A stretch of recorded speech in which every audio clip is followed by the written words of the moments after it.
Morning po. So, magta-try po tayo ng talong today, no? Tortang talong.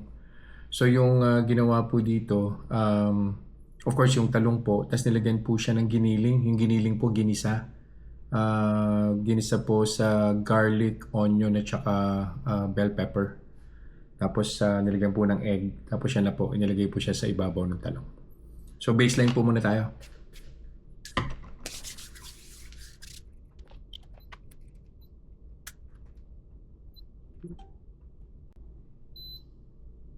Yan.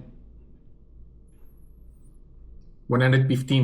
So, kainin ko po yung dalawang piraso ng talong tapos balik po ako after an hour.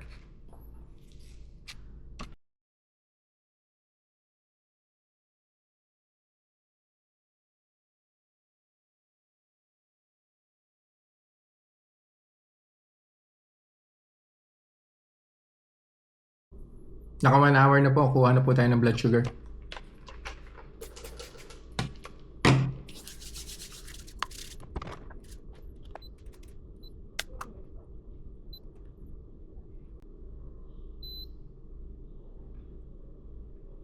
Minimal po siya, 128, no? Nakalimutan ko pong sabihin, yung giniling po na pork, yung ground pork, meron po siyang kasamang konting potato. So, yun po. Balik po ulit ako after an hour to get the final blood sugar reading. Final blood sugar reading na po tayo.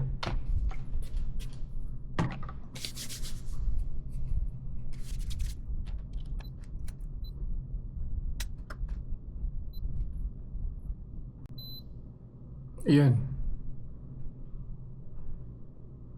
130. So, umangat po siya ng dalawa, no? Silipin ko na lang po ulit on the third hour, pero most likely yan na po yan eh. Bababa na po yan on the third hour. Malaki po talaga yung difference ng blood sugar spike between meals na may rice at saka meals na walang rice po. So, yun lang po for today's vlog. See you guys next time. Bye.